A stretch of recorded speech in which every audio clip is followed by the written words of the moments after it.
체계를 지켜야 됩니다. 그래서 정치에 조금이라도 정치의 이득이 되고 오로지 법률에 따라서 오로지 법률에 따라서 헌법에 따라서 이혼인지 아닌지만 판단하면 됩니다. 그리고 그것은 이번 주 안에 반드시 나와 있는 법 있고 그리고 마지막까지 그런 희망을 가져야 되죠.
이번 주에 판매선거 패였죠.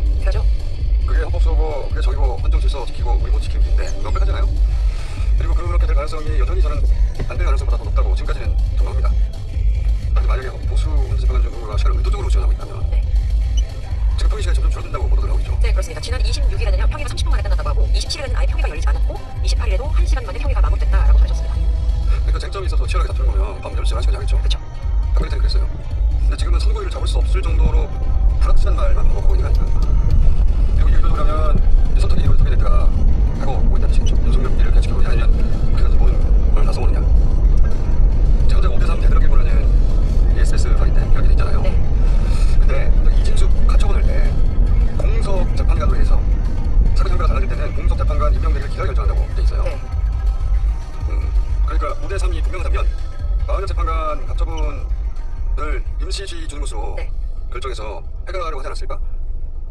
근데 그런 액션이 없잖아요. 지금 그렇죠. 그냥 계속 평일을 짧게 한번 안 하면서 뒤로 밀리고 있어요. 그래서 저는 5대3이 아니라 5대 알 수 없다. 5대 그런 의미에서 제로? 제로?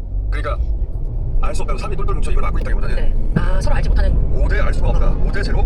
그러니까 보수파가 3명이 기각인지 인용인지 가까이인지 정확하게 말을 안 한다. 네. 선거일을 잡을 수 있을 정도로 안 한다. 근데 만약 그중 한 사람이 의도적으로 건다면 자, 그럴 가능성이 있다라고 지금 있다고 보죠. 나오고 있는 거. 저는 5대 3이 아니라 5대 알 수가 없다. 5대 제로다. 이게 더 가깝지 않을까 싶은데 물론 내 입장입니다. 여러 가지 지로를 해보니까 그럴 가능성이 있겠다 싶은데 그럼 내란 세력 입장에서 시나리오를 한번 검토해봅시다. 자, 우리가 희망의 돌리고 불행의 돌리듯이 그쪽도 마찬가지예요. 네. 마찬가지인데 그 윤석열 복귀 공백이 성공하면 그쪽에 넘어갈 산들이 더 있어요. 첫 번째 마흔역 재판관. 마흔역 재판관이 임명됐으면 벌써 파면됐어요. 그죠? 최상목이 마흔역 재판관만 쏙 빼가지고 굳이 임명하지 않을 때 제가 그때 참 찝찝하다. 이게 이상하다고 그랬었거든요. 이러려고 했던 거예요, 그러니까. 이러려고. 심지어 마흔역 임명하지 말라고 단식까지 했잖아요. 박주호 의원이었는데. 네네네. 부산 지구거든요, 이거. 남구 부산 남구 최선이었죠. 말도 안 되는 자예요. 다들이에요, 진짜. 위원을 하라고 단식을 한다뇨. 그러니까 저는 헌법을 지키지 말아라. 그러니까 절대 헌법을 지키면 안 된다고 단식을 한다는 게 말이 됩니까? 그러니까 저쪽에서 헌법 공동 수정을 하는 소리예요. 그러면 마흔역을 끝까지 임명하지 않을까 저들이.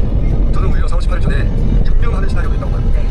뭐냐? 마흔역 재판관을 임명하는 건 후임 체제를 지금 완성해서 편의를 확실히 하자는 거잖아요. 근데 마흔역 재판관 임명에도 별로에 합의하지 않았기 때문에 갱신이라는 절차를 거쳐야 해서 결론을 제기해야 합니다. 그렇죠. 예. 그럼 그 측에서는 최대 시간 내에서 말 것이고 요즘은 최대 시간 치료하겠죠.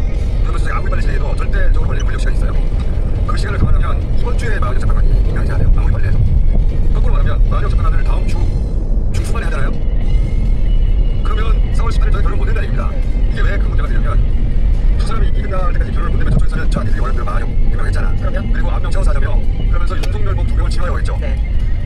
윤석열복 2명 추가 들어오면 보수가 5명이 되는 겁니다. 마흔역이 있어도 각각까지 시킬 수 있어요. 각각 시키면 자세히 내용 쓰지 않아도 돼요. 윤석열 그렇게 복귀한다. 는 시나리오. 그러니까 뒤늦게 마흔역 임명한다고 하면 그건 오히려 저들의 작전의 일부다. 여기 힘을 안 내고 위험하죠. 마흔역 임명도 데드라인이 있는 거예요. 그것도 이번 주예요. 다음 주부터는 마흔역 임명하라는 소리 할 필요도 없어 이제는. 어제 그래서 법상에서 후임이 정해지지 않은 헌재재판관 임기 연장하는 법안 통과가 됐죠. 통과하는 게 아니라 소위에 넘어가는 소위, 거예요. 소위를 통과. 그리고 권한대행은 헌재 재판에 임할 수 없다. 권한대행 두명 징역할까봐. 네. 근데 윤석열 쪽에서는 그 법사위에 강권하잖아요. 뭐라고 그랬어요? 다수의 국정으로 헌법마저 유린하는 것이 진짜 내란이다라고 윤석열 측이 공지를 했습니다. 내란 수계가 헌법 유린을 헌법마저 유린하는 것이 진짜 내란이다. 자신의 시나리오대로 안 될까봐 그러는 건데 이런 걸 내란 수계 헌법 유린 떠드는 걸 정리하고 뭐합니까?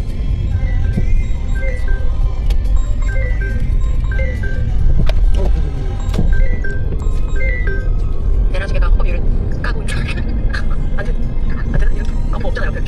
영어로 이제 필링 업도 견과류 법칙을 만드는 뜻이죠. 아 예. 근데 문제는 한덕수든 다음 권한대행든 이 지금 소위에 가 있는 이 법안 거부권 행사할 거라는 겁니다. 100%죠. 네. 그리고 이때까지 국민은 권한대행은 헌재 재판에 임할 수 없다고 했어요. 없다고 수없이 말을 했어요. 정상이십니까?